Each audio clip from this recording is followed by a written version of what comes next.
I've been sitting on this for 3 years. My wife thinks I should talk to someone about it. Maybe she's right. But first I need to write it down somewhere. And I figure you all might actually believe me. We moved to Harlan Crossing in the fall of 2021.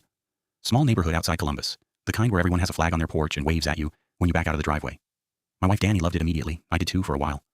Our neighbor across the street was a man named Gerald. Late 60s. Always wore a green cardigan. Walked with a slight limp from what he told me was an old construction injury. He was the first person to introduce himself. Brought over a pie. An actual pie. I thought we landed in a storybook. Gerald and I fell into a routine quickly. He'd be out on his porch every morning with a cup of coffee around 6:45. I'd leave for work at 7:05. He always waved. I always waved back. It sounds unremarkable. It was the most unremarkable thing in the world. For about 5 months.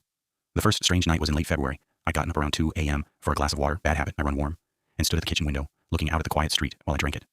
The neighborhood was dead still. Snow on every roof, orange glow from the streetlight, nothing moving. Except Gerald was standing on his porch. He was just standing there in his green cardigan, hands at his side, staring across the street, staring at our house. It was dark enough that I couldn't see his expression, but something about his posture, the absolute stillness of him, made me put my glass down. Very slowly, like I didn't want to make a sound. After maybe a minute, he raised his hand and waved. I didn't wave back. I stepped away from the window. I told myself he was probably a bad sleeper, old house, old bones. Sometimes you just end up outside at strange hours. I'd done weirder things at 2 a.m. I mostly believed that, right up until it happened again.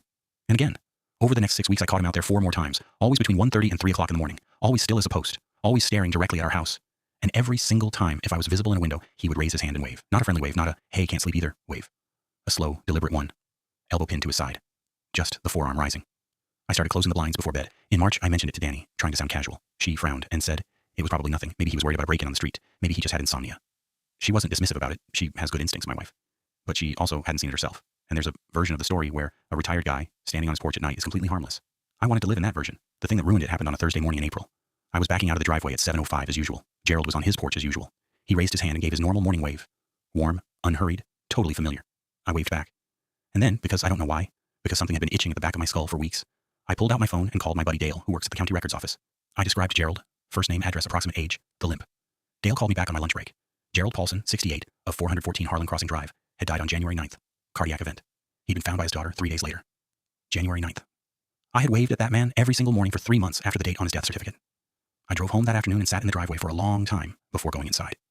I need you to understand that I am not a person who believes in ghosts. I wasn't then, and I'm not sure I am now. I keep trying to find the exit in this story. A mistake in the records, a relative who moved in, someone who just looked like him. I've looked.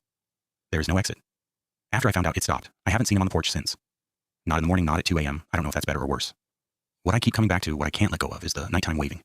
Because the morning waves, okay, maybe that was some kind of residual thing. Muscle memory burned into whatever he left behind. But the 2 a.m. visits started after he died. He didn't stand on that porch in the dark when he was alive. I would have noticed, we would have talked about it, so whatever was out there at 2 in the morning, whatever was looking at our house, at our windows, raising its hand when it saw me, that wasn't a habit. That was a choice.